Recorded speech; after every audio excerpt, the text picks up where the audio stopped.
Rodrygo might be on his way from Real to Liverpool. Mourinho looks set for a huge Premier League return. Antonio Conte wants to bring Højlund to Napoli, while Gianluigi Donnarumma has already lined up a new team. Meanwhile, Jadon Sancho is set for a return to Germany, and the club he's joining will definitely surprise you. All that and loads more in today's episode. Smash 250 likes and you'll get another episode tomorrow. Simple as that. Right, let's get straight into the rumors. Jose Mourinho has suddenly emerged as a candidate for the Nottingham Forest job. Nuno Espirito Santo's future at the club is under question, and although Forest officially deny the rumors, Nuno himself has fueled the fire. At a press conference, the Portuguese coach came out with the line, "There's no smoke without fire, I know how things work." Hard not to think something's brewing. According to the Sun Sport, Mourinho is indeed on the club's shortlist. Jose is currently in charge of Fenerbahce, but sources suggest a return to English football is being considered. And yes, Forest could well be the next stop for the serial winner. Also on that shortlist is Ange Postecoglou, the very same who was recently dismissed by Tottenham. Forest had considered him earlier too, amid the uncertainty around Nuno. Journalist Ben Jacobs reports that Nuno's dismissal could even happen sooner than expected. The reason? Friction with Edu. The former Arsenal sporting director came into the club this summer and essentially became the filter between owner Evangelos Marinakis and Nuno. Direct contact has dropped, and the coach, to put it mildly, is not happy. What particularly frustrated him was Edu's refusal to sign Adama Traoré from Fulham, though it's unclear if that transfer was ever realistic. Yes, Forest pulled off a number of signings, some of them initiated by Nuno, but the new recruitment model hasn't gone down well with the manager. The club want a deeper squad for domestic competitions and Europe, while Nuno has been visibly unsettled for weeks, so the chances of a change in the dugout are real, and if Mourinho does end up on the Forest bench, no one should really be surprised. Donnarumma's PSG future is hanging by a thread. It all kicked off when the Parisians snapped up young Lucas Chevalier, basically showing the door to Gianluigi. The 26-year-old Italian is already hunting for a long-term move. 3 Premier League sides are circling: Chelsea, Manchester United, and Manchester City. Right now, City look in pole position, hardly shocking. Donnarumma's already spoken directly to Pep, and word is has even agreed terms with the club. Quick pit stop, folks. Hit like or dislike. Any reaction helps the channel big time. Cheers for being active. To spice things up, Fabrizio Romano says Galatasaray want Ederson. If that actually happens, the road to the Etihad opens wide for Gianluigi. Pep gets a world-class keeper. PSG trim the wage bill. United and Chelsea aren't just watching either.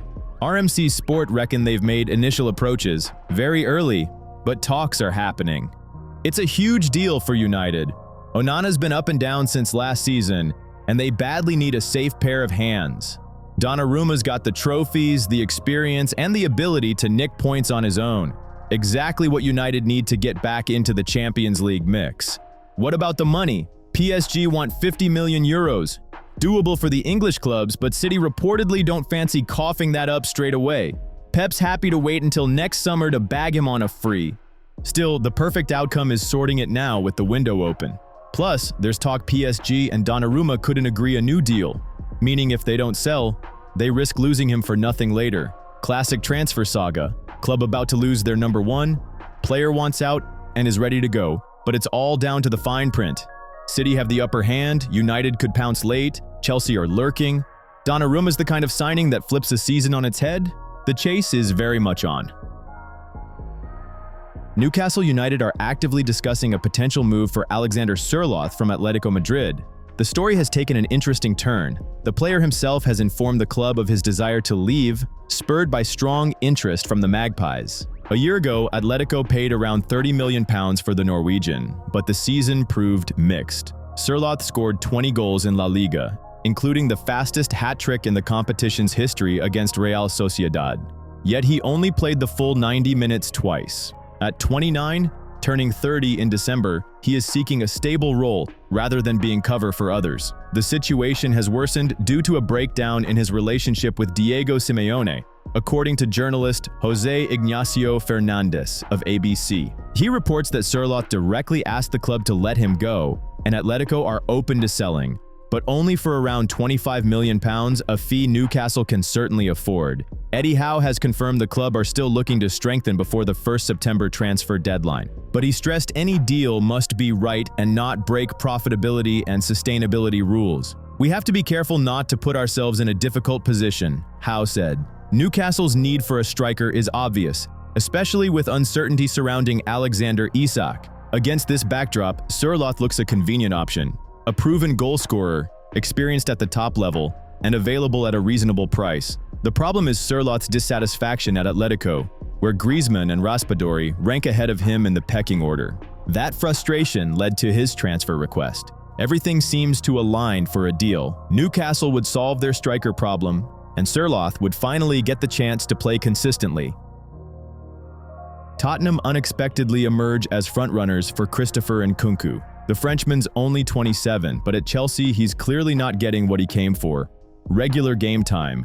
And without it, it's tough to establish yourself at the club or with the national team. London seems to get this. The Blues are ready to loan him out with an option to buy, and for Spurs, this is a chance they can't miss. Last season, NKUNKU bagged 15 goals and 5 assists despite injuries and irregular minutes. His versatility is a separate bonus. He can cover multiple attacking positions, provide goals and creativity that Tottenham have been desperately lacking, especially after missing out on Eze. The North London club are ready to invest. They've got money, ambition, and crucially, Champions League football, which could play a key role in negotiations. NKUNKU needs to get back to top form for the 2026 World Cup, and regular games at Tottenham would be perfect for that. For Chelsea, the situation's also clear. They've already bought attacking players, NKUNKU's dropped down the pecking order and stopped being part of long-term plans. Makes sense the club wants to offload him quickly and for a reasonable price.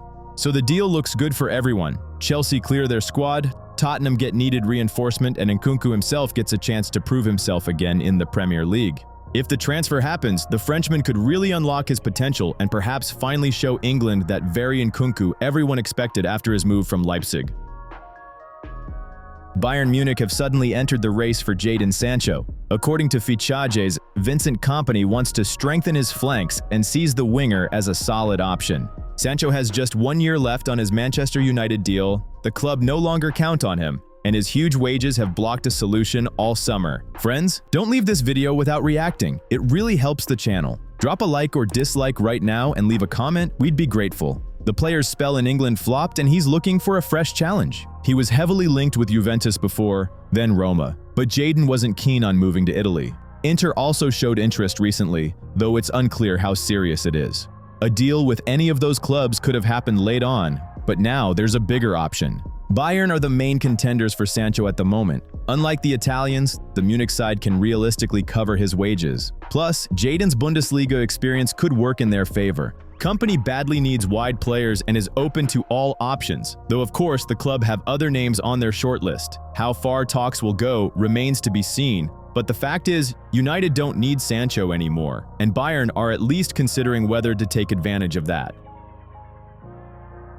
Højlund looks set to ditch Manchester United, and Napoli are already rubbing their hands with glee. The 22-year-old Dane has given the Partenope the thumbs up. He fancies a move to Italy. Amorim didn't even include him in the squad to face Arsenal last weekend. That's as clear as it gets. You're not needed here, pal. Napoli are crying out for a striker after Lukaku suffered a hamstring injury. Conte is sweeping the market for a number 9, and Højlund ticks all the boxes. The Italians are after a loan deal with a buy obligation.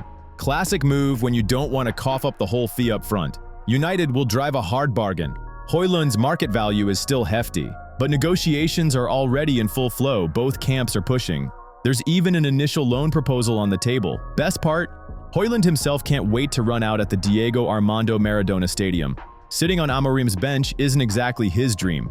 In Napoli, he'd see way more game time, especially with Lukaku sidelined. So don't be shocked if an official deal drops soon. Conte wants a striker in before the window shuts. And here's a gift-wrapped one who actually wants the move. Rodrygo is once again at the heart of transfer drama, and honestly, it's starting to feel like a mini-series. This time, Arsenal have entered the scene, and in such a way that even Liverpool are reportedly taken aback. According to Team Talk, Arteta and his staff aren't slowing down. They've now set their sights on Real Madrid's forward. So seriously, in fact, that rumors suggest they've already spoken with his agents. And they're not the only ones. Representatives from Manchester City and Liverpool have also flown into London. Meanwhile, Rodrygo's stuck on the bench. Last match? Not a single minute. Only one start for the club at the Club World Cup. It almost feels like Alonso's already made his mind up. And the Brazilian, to put it mildly, isn't a priority in this setup. Plus, there's always that position shuffle. He wants to play on the left, but gets moved to the middle or right. Arsenal probably won't be much better in that regard, but at this point it seems to be a matter of principle. Just like some of my viewers, the principle of watching without subscribing. I respect your dedication, sure, but the channel stats don't. If you've been here more than once, how about clicking that button? Costs you nothing, makes my ego very happy. As for Real, they don't seem ready to let him go. Inside the club, he's still seen as an important rotation piece despite everything. Maybe they just want a deep bench. Maybe it's the 100 million euros they're demanding for his transfer. A loan, technically possible. Realistically, unlikely. He's too expensive, too high profile. Unless Rodrygo himself digs his heels in and says, I want out, then maybe things could shift. Arsenal, for their part, seem interested but not desperate. If a loan's possible, they'd take him. If not, so be it. Spending 100 million euros on him doesn't fit their budget, especially with an already stacked squad. Liverpool, on the other hand, appear much keener and could start pushing, especially if Madrid give any signals about a potential sale. So, we wait and watch. There's still time before the window closes. And if Rodrygo decides he's had enough of the bench, that's when things could really kick off.